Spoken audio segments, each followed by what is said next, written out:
Dear colleagues, good morning to everybody.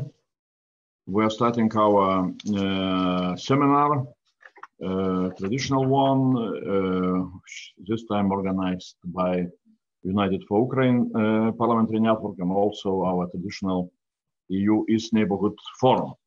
And of course, the whole forum of today is devoted to Ukrainian, candidate status, possibilities to get it very soon. We are congratulating, both Ukrainian people and Ukrainian authorities, which managed to convince, it looks like, majority of, I hope that all the member states, to support Commission opinion. And I would like to congratulate also, Commission with that opinion, which really brings clear perspective. So those are realities of today, and really I'm very happy that we have today very good speakers. The leaders of that travel or journey of Ukraine towards EU, and we have experts very prominent, and we have really good possibility to look not only into next days. I hope that Olga Stepanishina will tell us, what they expect from the council. Are here any kind of, still what we call, political threats to the decision? And then, of course, the question is how Ukraine is going to implement so-called, I would not call them conditions, but nevertheless, those steps which were named as, the Commission believes that those steps will be done. It would be also interesting to listen. And of course, we are very happy that we have Katarina Mathernova, who definitely, was keeping everything in her hands on this file. So congratulations again for a really very good job. But for us, the question is, what is next? What's about negotiations? I know that till Council will not approve Commission opinion. It's maybe premature to speak about negotiations, but you could tell us somewhat. And of course, there is very, very important strategic questions, which I am happy that we have Michael Emerson and Gerald Knaus. It's how to make the process of enlargement, of integration of Ukraine, how to make it in such a way that the problems which Western Balkans were facing and still are facing, and the whole process is in some way of impasse. So what we need to do in order to avoid some kind of those, possible future problems. And really to make the whole process of integration again ambitious from both sides, both from EU and from Ukraine side. So without longer introduction, I am really moving then to our speakers. As always, up to 7-8 minutes for the speakers to make their presentation. I know that everybody is very busy, and perhaps we know that Olga Stepanishina will need to leave. Somebody will come later. So nevertheless, I would offer those who want to ask to put their questions, as always, into chat, and we shall try to answer during our discussion time. Now, my pleasure and privilege really to give the floor to Katarina Mathernova, Deputy Director General of DG. So, Katarina, please tell us how it went and where are we going to go next, Thank you very much, Andrius, for inviting me. It's always nice to speak to our huge supporters and friends and colleagues and supporters of Ukraine in the European Parliament. I think I just want to say, and I would like to mark this occasion to say two things: that we are in the middle of terrible war where Ukraine and Ukrainians are paying an incredibly high price for their independence and freedom. But if there is ever a silver lining, at least what is very good is that although the cost is really unacceptably high, but the Russian aggression actually spurred quite a bit of movement on the EU side. And things happened that were unimaginable a few months ago. Exactly 4 months ago, essentially. And, you know, a number of taboos were broken. One is that under our European peace facility that we were haggling over in amounts of, you know, 10, 20, 30 million, suddenly we have now committed in 4 installments, 2 billion euros for arms purchases. We are in the process of a very painful weaning off of Russian energy supplies. We managed to impose unanimously 6 packages of fairly far-reaching sanctions. There is a serious discussion about the need to have a qualified majority voting so we can actually move on the external side, you know, with more agility.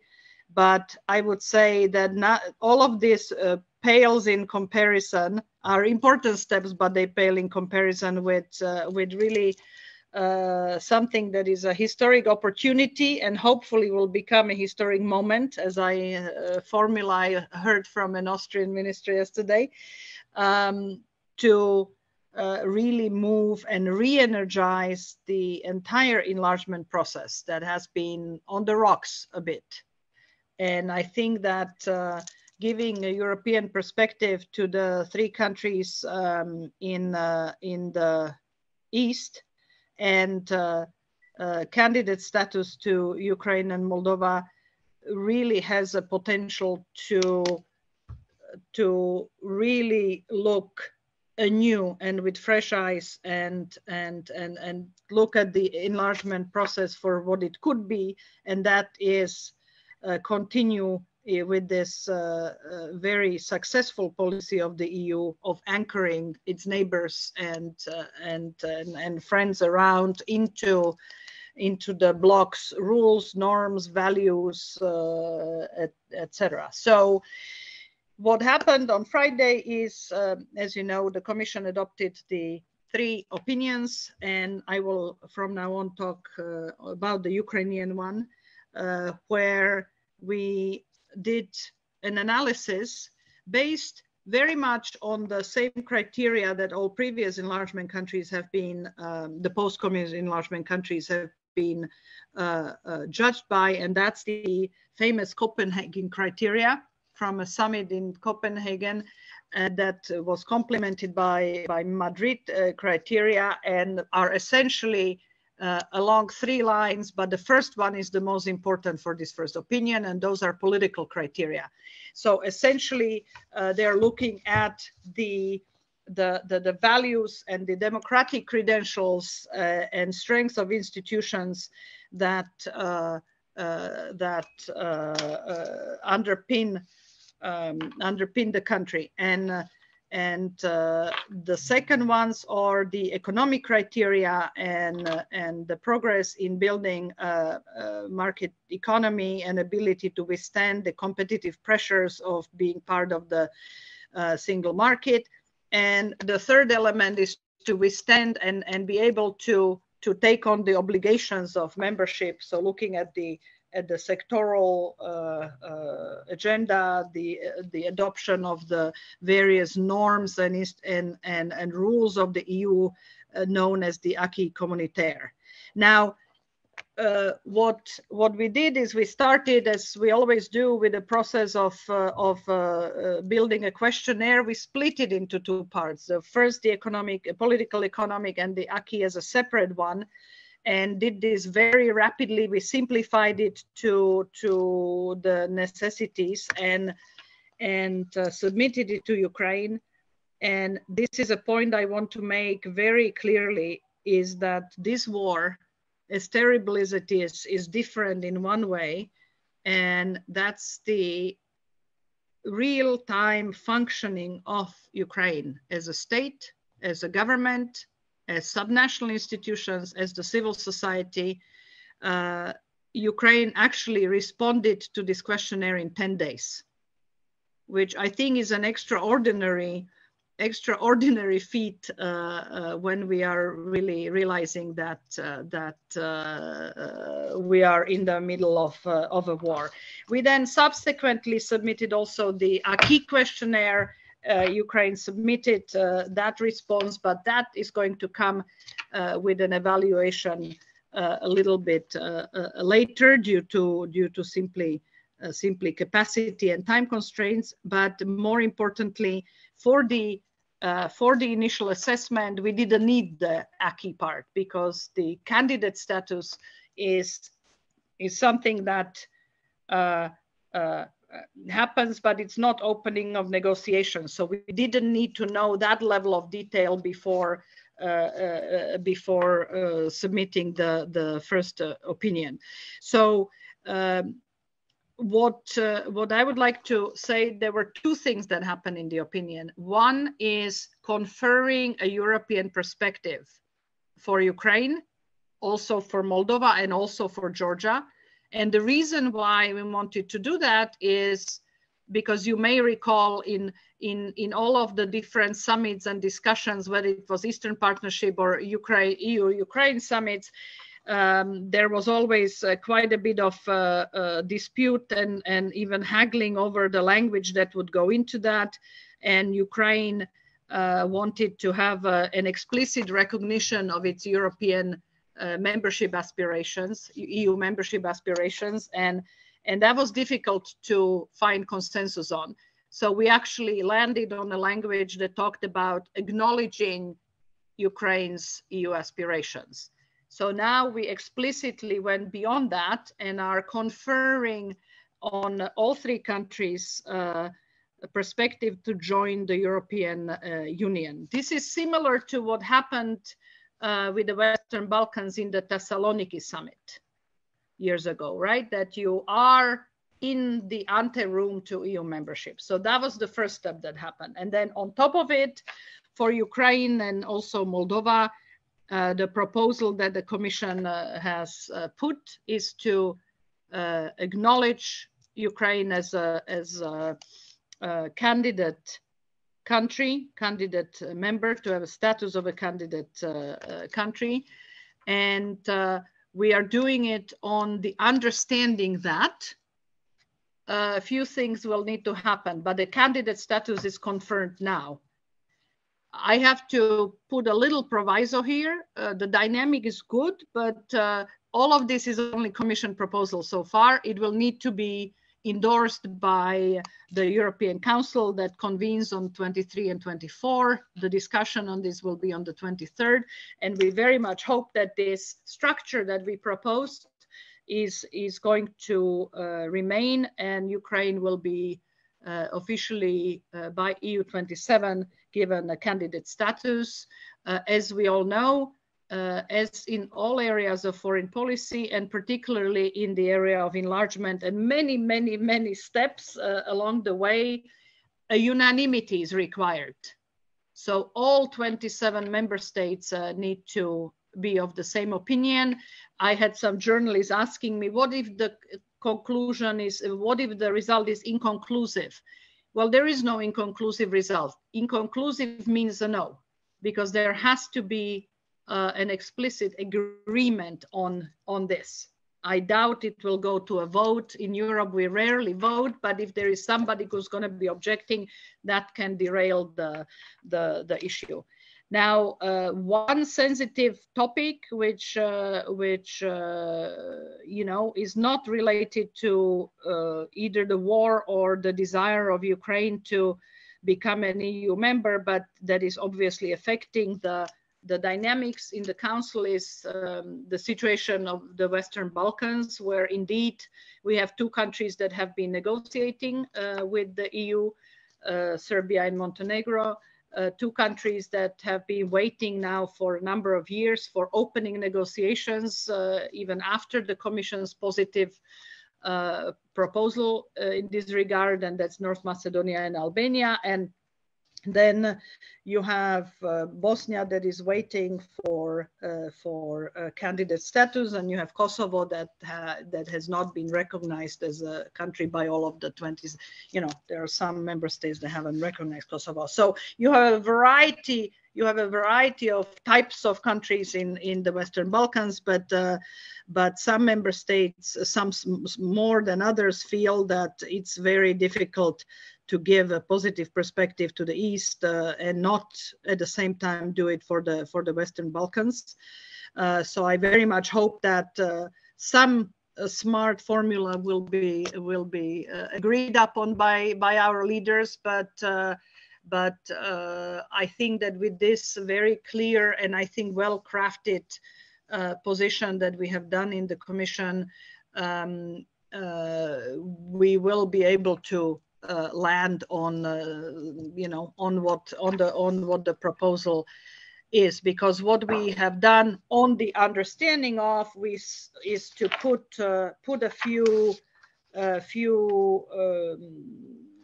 actions that we fully expect Ukraine to do and Moldova to do, and then we will be able to discuss further steps on the enlargement in the enlargement perspective. And these areas are not going to be a surprise to anybody, but we're talking about implementing reforms in the judicial sector, finalizing integrity vetting for the High Council of Justice, selection of candidates for the High Qualification Commission, a variety of measures on fighting against corruption, money laundering, ensuring that the power of oligarchs gets diminished, tackling influence of vested interests in media, and finalizing the reform of the legal framework for national minorities. But as I said, the proposal is to confer the candidate status and then continue in this area. And here I would like to congratulate, I see Olga on screen, and I understand Ivanka will be joining us as well. Yesterday was a big day in the Rada, so congratulations on ratifying the Istanbul Convention and on adopting the anti-corruption strategy, as well as moving on an important piece of environment legislation. So this is just to recognize again that it's really impressive to see Ukraine institutions functioning even in these really very adverse circumstances and the terrors of war. And I very much hope that the positive signal from the European Union will be further mobilizing and making people feel that their fight is a just one. And I hope that also the process of going through the various hoops and stands will help you modernize Ukraine, strengthen the already very strong democratic dialogue and feeling, but further help develop the institutions. But I have to finish by saying that first things first, you need to win the war. And that's the first order of priority. And I will end here and just say Slava Ukraini. Gerom Slava. So Katarina, really thanks a lot. And again, thanks a lot for your job. And really we keep fingers crossed, on Thursday that no member state will intervene, with some kind of strange ideas. And that your opinion will be supported by everybody. Now, really, it's my pleasure to give the floor to Olga Stefanishina. Everybody knows her very well, Deputy Prime Minister for European and Euro-Atlantic integration. Olga, again, congratulations with the job which we know you did. And I have only one very simple question: if you made all the answers to questionnaire during 10 days. So how long it will take, from your point of view, negotiations? Maybe 1 year and that's done, So Olga, please, floor is yours. Thank you, Andrius, and thank you, Katarina. It's a great pleasure to be here in this kind of configuration. The people where would I not have to repeat all these mantras I've been repeating over the last months and probably years. We are all very much aware of the situation and pretty much inspiring a part of the very strong and positive messaging we received from the European Commission to see this position backed up by France, Germany, and Italy in their official statements following their visit to Kiev. And of course, the Netherlands has been the most skeptical country, trying to squeeze out nearly all the possible reforms in anti-corruption and rule of law we have to implement ahead of any decision to be taken. This has been a long discussion, but as in time of the full-scale war and since 2014 and now on 24th of February, in issues which are really important for a country, we managed to be united and very well coordinated, and thus act smoothly and build confidence in something that European Commission recommended. So we are pretty happy with the consensus which is now being built around the decision to be taken on 24th of June. Of course, we cannot, let's say, be confident about any concrete outcome, because this is how democracy works. This is how consensus works. Everybody has legitimate rights to put things on the table. We're in discussions with the countries, with the leaders, but still have a very positive expectations. On your question, Andrius, I would put it this way: we, as Ukraine, we are ready to start everything just on Monday and proceed as soon as possible with our fully operational, mobilized, and capable government, which is also energized by the victories we gain and by the war, which inspire us to be twice as more effective as we were before the 24th of February. But there are like a number of triggers which would affect the timing. First and foremost, we understand that there is a huge complexity of issues generally related to the enlargement policy. So, and the application for membership, Ukraine has put in, to some extent, revived the whole discourse on Balkans, because before that, there's been like discussions, and there were no like political window of opportunity to give the answers to the questions related generally to enlargement and giving the answers to the countries of Western Balkans. To some extent, the application of Ukraine has revived this discourse, and ahead of the Czech presidency, which will take place soon, and ending the French presidency on this discussion on the future of Europe, I think this is one of the issues we should have clarity on before we start the accession talks, and this is like in a broader context, and we will be part of this discussion. Secondly, for us, it's really important now to understand which kind of issues we can work on in time of war and what should be done after the war is over. And that would definitely affect the whole understanding whether we start negotiations or not. But even before that, what's important for us is that we will focus on the reconstruction of our country, rebuilding our economy based on the criteria based on the spirit of the association agreement, with the understanding, like the Commission conclusion says, on the understanding that we will become the member of European Union. Candidate status gives also a very positive sign to our citizens, but also it is a way toward a very structured, clear, and understanding financial framework for Ukraine in terms of support and reconstruction of our country. This is the ultimate goal in terms of European integration for a short period of time, but also ending the war is the ultimate priority for the next half a year, we now understand a couple of very important things that we are not going to, I would put it a different way. We will do everything possible in terms of negotiations and military capacity to make sure that this war is not another exhausting war in Europe. That we do not serve the legitimization of the Russian aggression, and that we are ending the war by throwing back Russians from the specific territories and gaining the privilege on the occupation of our land. So these are like the two major elements before we will go into any discussions related to the accession talks and etc. Is ending the war and rebuilding our country. Secondly, broader discourse on enlargement and the outcomes of this discourse. And I see a lot of energy in the Czech leadership now with the Prime Minister and a President to proceed with this discourse effectively.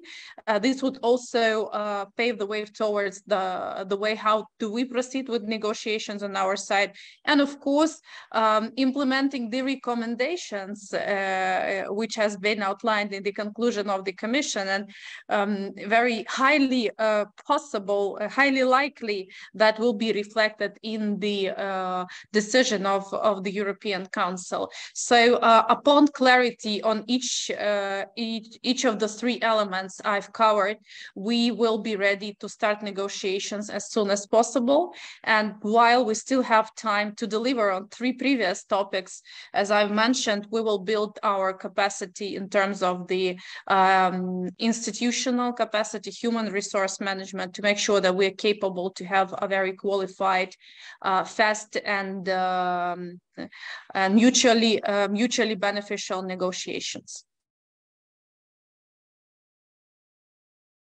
Well, Olga, thanks a lot.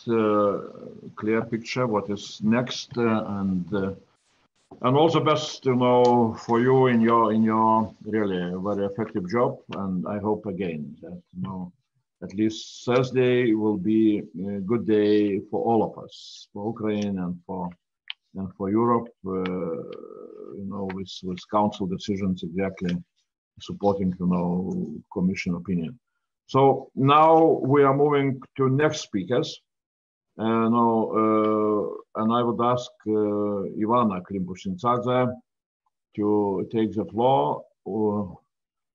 The life is such that I saw Ivana recently on Budget Committee discussing with us on Marshall Plan. Now we have Ivana, with us here discussing next steps of integration.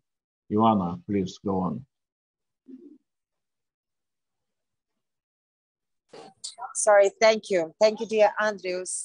Thank you, dear colleagues. Thank you for this opportunity. I'd like to actually start from thanking for two decisions that have been already very clear. That's the decision of the European Commission, which we highly appreciate. And I think even the conditionality for starting the negotiations is definitely absolutely doable and perspective.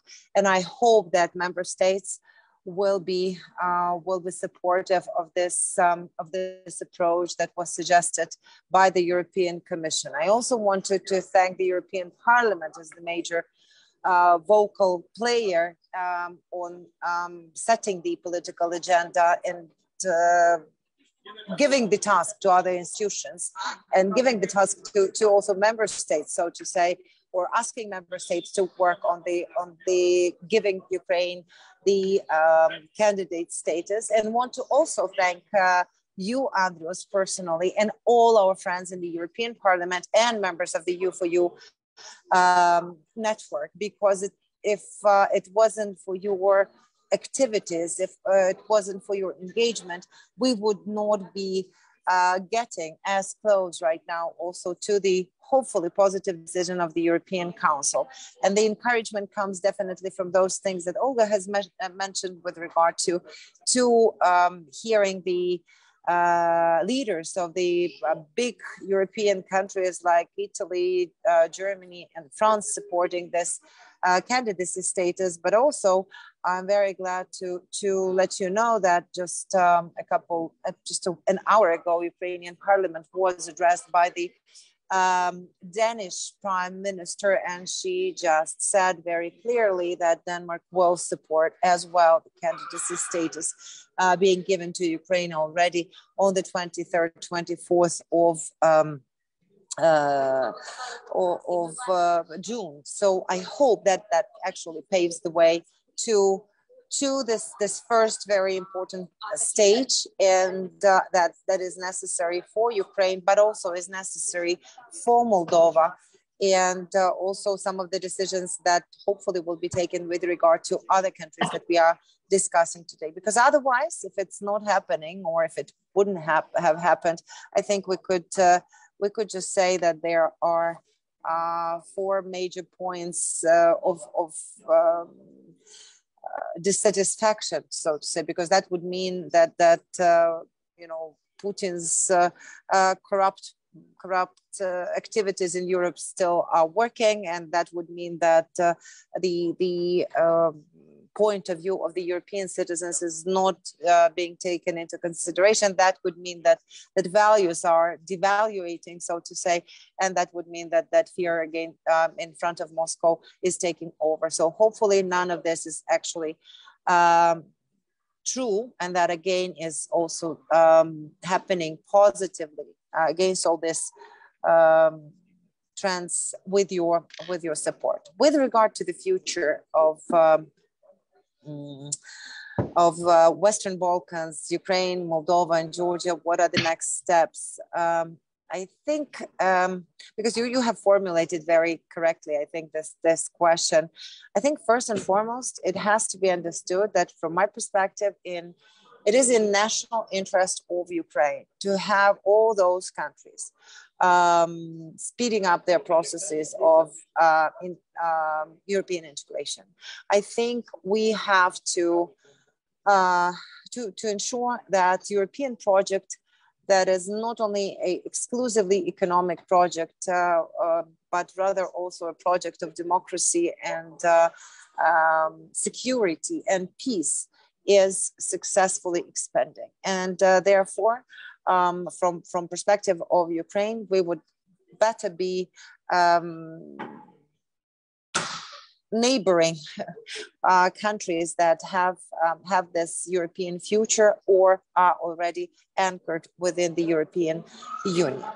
With regard to next steps, I think we all have to understand, and we very well in this audience understand, that this is a two-way street.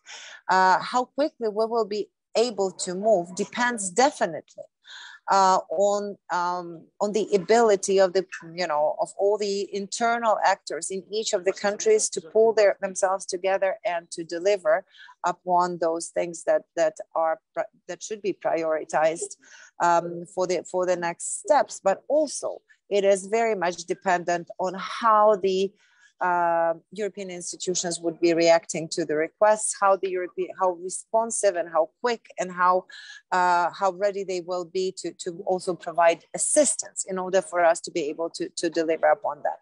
So I think in this respect, obviously, when we are hearing that some leaders are saying, well, it will take you a couple of 3 or 4 decades or 2 decades and so on, that's a discouraging message to the institutions that will not then also pull their act together and won't mobilize themselves. So I think I understand that it's difficult to work in such a pace that we are working in this particular months, but definitely something close to this we have to preserve, not only from the side of the aspiring countries, but also from the side of our counterparts. In terms of another part of the answer, I think maybe the easy air way, so to say, once the negotiations are opened, will be to go by sectoral changes and economic changes. And I understand that this is maybe somewhere echoing the way how Finland was moving back in 60s when it had a hard time to join the EU. But maybe that part of the agenda could be prioritized and definitely addressed. And I think there will be a temptation from Ukrainian side to go this way. Nevertheless, from my perspective, I really think that political basis, value basis, democracy basis is of principal importance in order for us to be a strong member of the European Union. And third and main thing that I wanted to mention is that definitely each and every state has to focus on its homework, and there I think the oversight, engagement, control, conditionality, that is something that would help, I think, not only for the authorities to be responsive and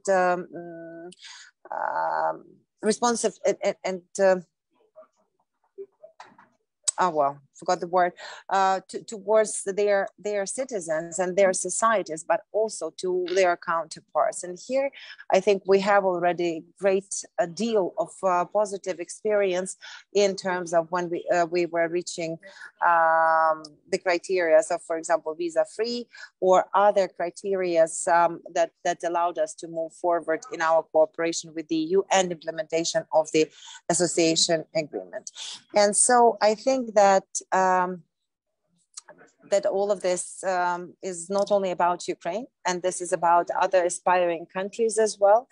And I think that it is important to understand that if we do not go together through this way and through these next steps, and we really also are counting on the Czech Republic's presidency in the next half of the year to kind of help us bring our common act together and maybe lead to start of negotiations on accession.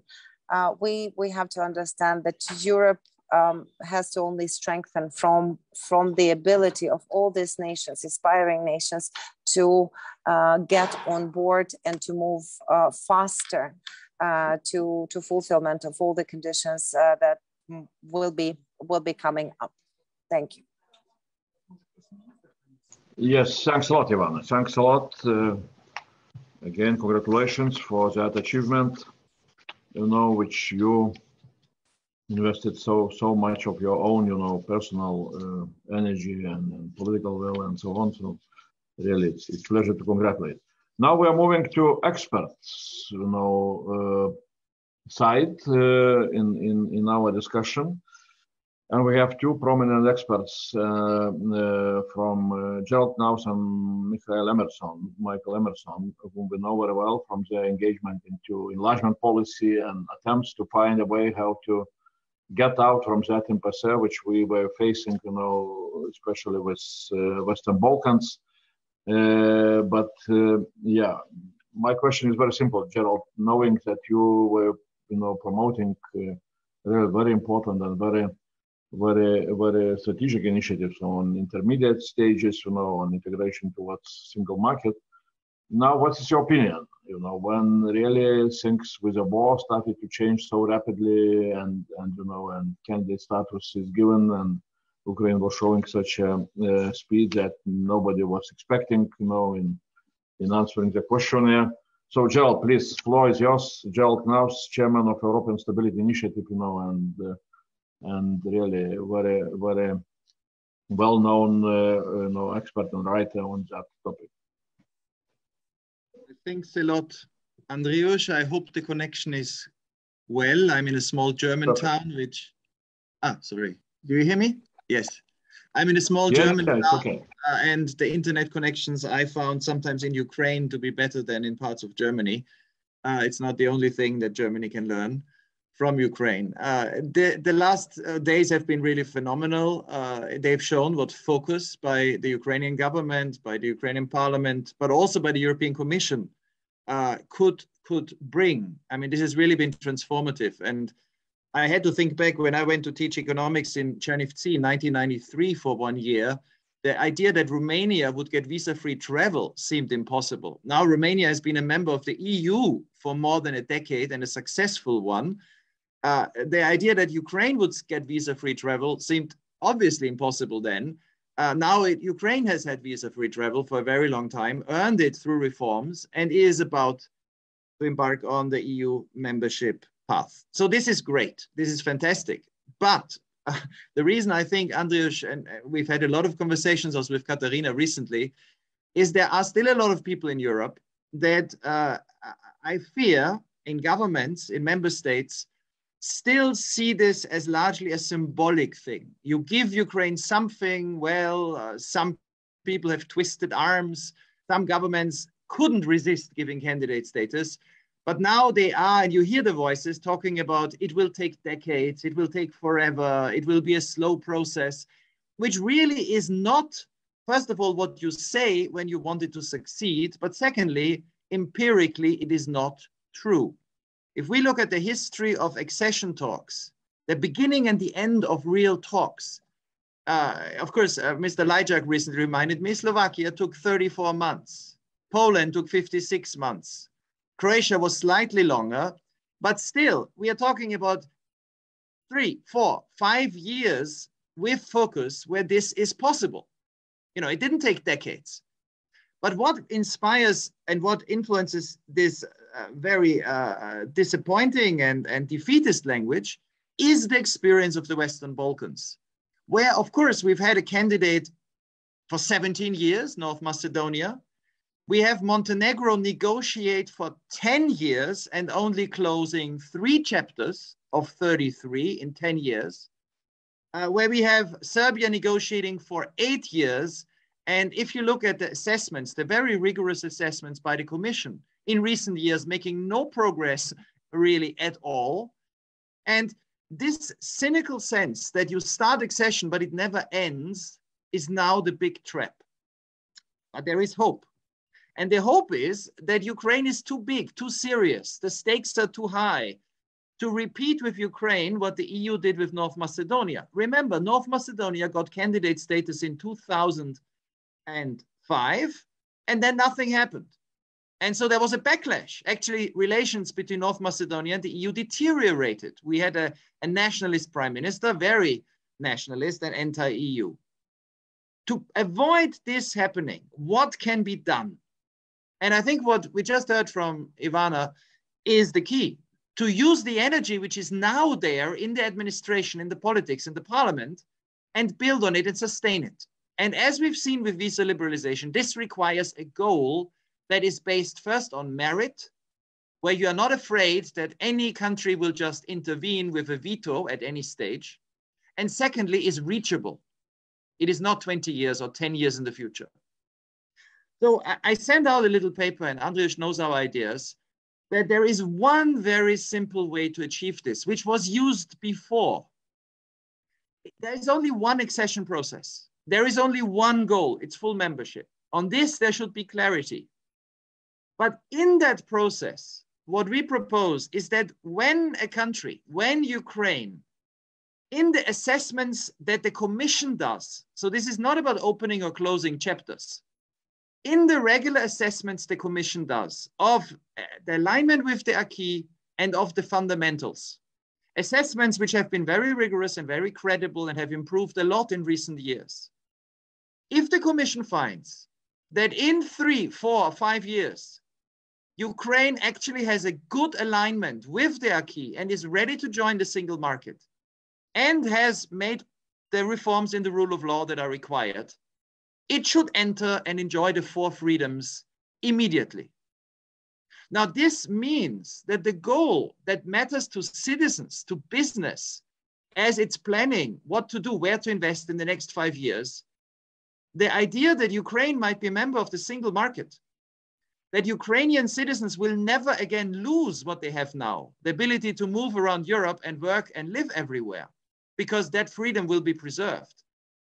That this is a vision that Ukraine could reach within the near future. So what one would need to do then is a simple offer, and this also takes care of the Balkans problem. if member states under the Czech presidency agree or ask the Commission to simply say, if in the Commission assessment of progress, any of these countries meets the criteria to join the single market, then it should be allowed into the single market without waiting for what many in the EU are now saying is necessary first, internal EU reforms, changes to EU institutions, etc. If you offer this to North Macedonia, to Kosovo, to Bosnia, to Serbia, to Albania, then it's all about merit. It's no longer about the silly game of, North Macedonia is ahead of Serbia in terms of its assessment by the Commission in many areas. But in terms of the formal process, it's years behind. That makes no sense. So to conclude, this is going back to what has been done before. The Treaty of Rome, its core message was the four freedoms and eliminating barriers. In the end, what Ukrainians want to see in the next few years is that the barriers fall or are not restored. At the same time, this is indeed how Finland, Austria, or Sweden joined the EU. They first joined the single market. They entered what was then or still is the European Economic Area. I don't think we need to create a new institution, but then they were ready and then they could join within 1 year as full members. Now, the question then is, in this framework, I also think it will be easier to mobilize resources. Because if member states think of Ukraine as being fully part of the single market within the next 5 years and not in 10, then the kind of infrastructure investments, the kind of resources that, your Minister of Agriculture has asked the German Minister of Agriculture are necessary to invest in the infrastructure so you can transport Ukrainian grain for the next few years without delays, whatever happens in the Black Sea. Those kinds of investments will be easier to mobilize when there is this vision that there will be one space, one single market, no barriers, and Ukraine can be part of it. And then I think the best opportunity to do that is under the Czech presidency. Now, I think this is possible. I think this is a very French idea. It's what Jacques Delors invented some while ago. I think it is possible in Germany, and I'm talking from Berlin. I've been talking to many people in Germany, and I think it would be popular in the Balkans. And of course, it would strengthen, that is true, the Commission at the expense of some of the political games that member states have played. But this is not a moment for games. This is a moment for seriousness. So I've sent out a proposal. I've shared it. I would be very interested in feedback. In the end, it would only be an offer. Countries need to negotiate. They need to want it. But I think this is perhaps the way out that would really energize and sustain the energy that we've seen in Ukraine in recent months and indeed in recent days. Thank you. Well, thanks a lot. Thanks a lot, Gerald. Definitely, ideas are very, very interesting, and we shall discuss, on the way towards negotiations. I see really, even in the European Parliament, we have a decision to make a special report on new enlargement strategy, so-called new enlargement strategy. So I see really that we need to learn the lessons from our own mistakes and why some processes were so slow, and in passe was very visible, and to find a way how this new energy to bring back to enlargement, which is definitely the most important geopolitical policy what the EU has in its own hands. Now we are moving to Michael Emerson, again, our good friend from CEPS, Associate Senior Research Fellow. And we were discussing quite a lot with Michael on different ideas how to bring energy to old enlargement process, with special research papers from CEPS, which were really very crucial, showing how similar in their development are trio of associated countries and Western Balkans, and that was really very important for us. As an inspiration to push forward Ukraine, Georgia, and Moldova, in their integration agenda. So, Michael Emerson, please, floor is yours.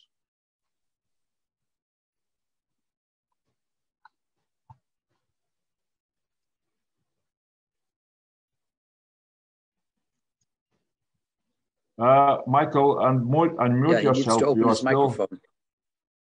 Yeah, Michael, unmute yourself.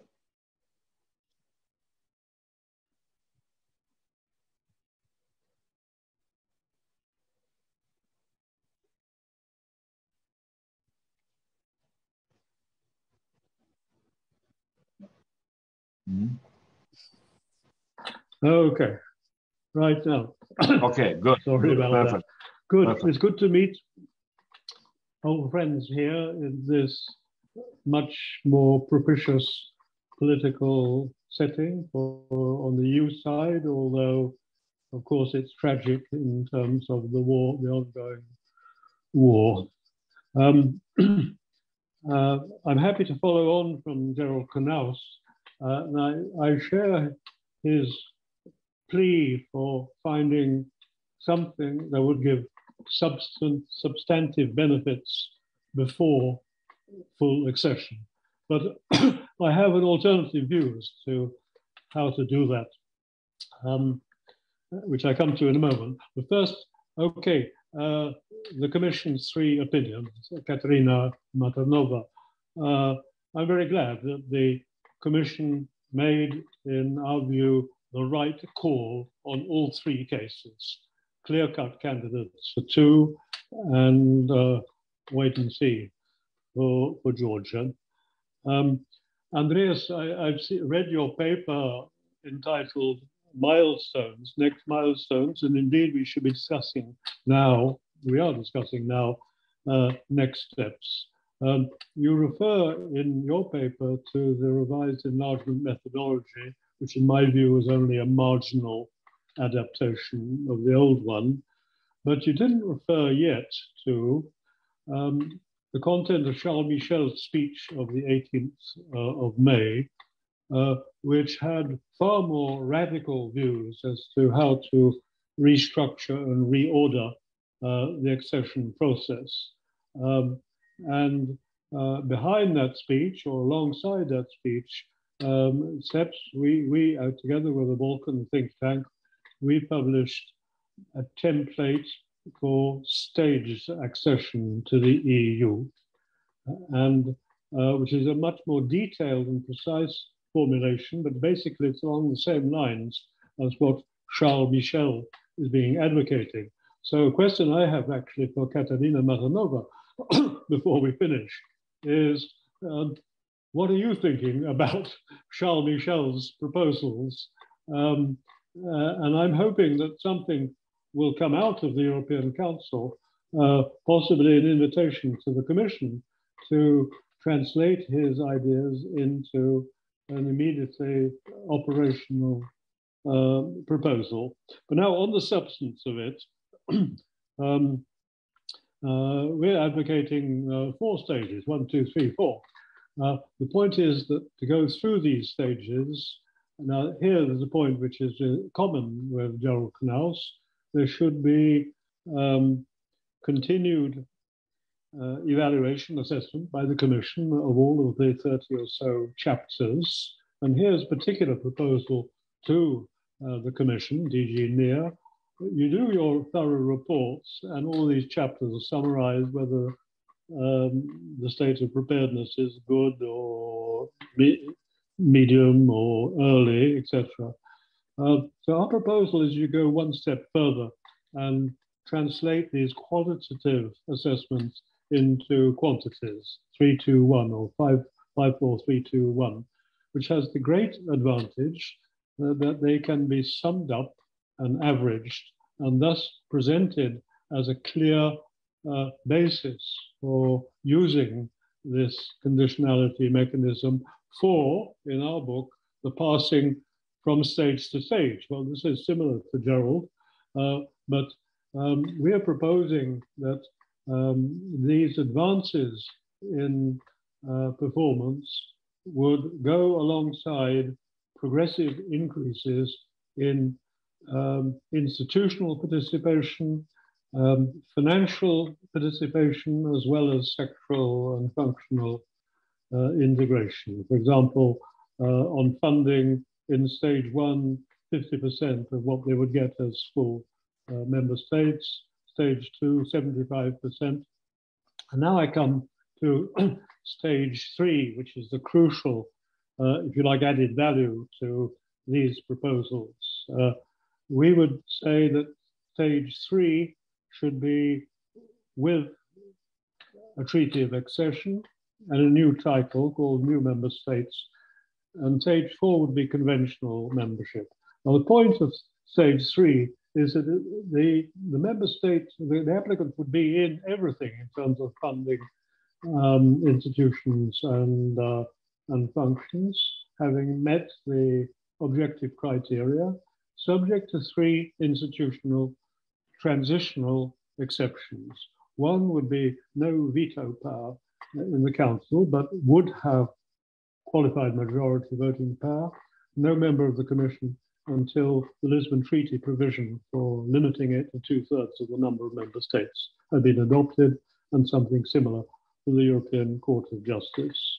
Now, this particular provision for the new member states is designed to assuage or alleviate the concern of cautious EU member states who don't more, I now use undiplomatic language to make it absolutely clear, no more of this Bulgarian nonsense and indeed Hungarian problems. We have to, the EU member states will not agree to further accession if they perceive risks that fragile democracies amongst the newly acceding states may turn sour in the way that I've been hinting at. And this provision for stage 3 is a safeguard against that. And it also provides the opportunity to, I mean, this will be transitional until the EU had itself moved on in terms of enhanced qualified majority voting. So this stage 3 is not a second-class status. This is an avant-garde status.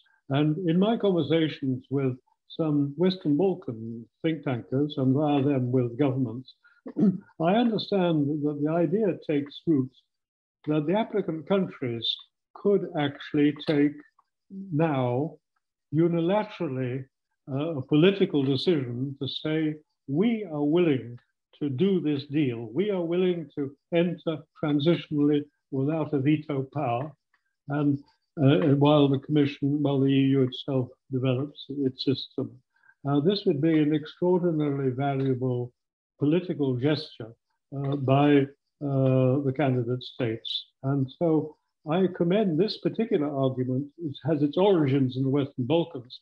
I commend it also to Ukraine. Ukraine should say, yes, Ukraine in any case should enter now into the business of how the accession process should be revised, picking up from Charles Michel's lead, which is bound to be discussed in the end of this week. And so Ukraine has a stake in the process now, develop its position. I would recommend both civil society and the government in the sense of this staged accession process, including the crucial stage 3. So that's my pitch, Andrius. Now, for your next steps and benchmarks, I would really hope that you would follow up in a revised version of that paper to pick up on what Charles Michel is already advocating. And I hope that the institutions, both the European Council and then the Commission, will follow up on this as well. Thank you. Thanks a lot. Thanks a lot, Michael. As always, plenty of ideas to look more deeply, to discuss, and to see really in this new environment where we should go. Should we go for some kind of, as you have said, 4 stages? Gerald proposed, 1 intermediate stage, which countries can take on that road. But that demands broader discussion, and we are, now after I hope, successful council, really we should need to look more deeply into the whole process of enlargement. What was, where we lost energy of that process and how we can bring that energy back. That's what perhaps will take some time for discussions. Now we're moving to members of European Parliament. We have three of them: Marina Kalurant, Mikhail Galer, and we were supposed to have also Witold Waszczykowski, but he's, if I am correct, till now he's not connected, since he's chairing a joint committee meeting. Oh, he's connected. He's there. Connected, yeah?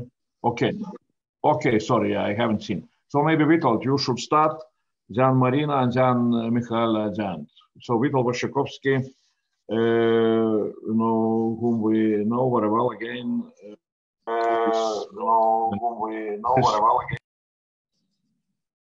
Yeah, please, Witold.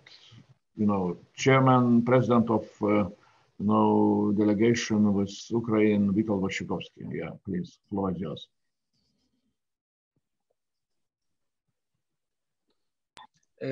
Thank you, Mr. Kubilius. I'll be brief. We just had one more meeting about Ukraine and how to find the money in the European budget to support Ukraine. First, I would like to say that this House, European Parliament, will continue the process of enlargement, and after decision of European Council to grant candidacy status, I think we will not stop our activity in the European Parliament, and we will push and press for full membership. The second problem, candidacy status has an important political meaning. It's a gesture. But we all know, and it was already mentioned during this conference, this seminar, that it has no practical meaning. Some countries got the status 1 or 2 decades ago, and still they haven't entered the process of negotiations. So we have to think how we can put some beef into this process of candidacy.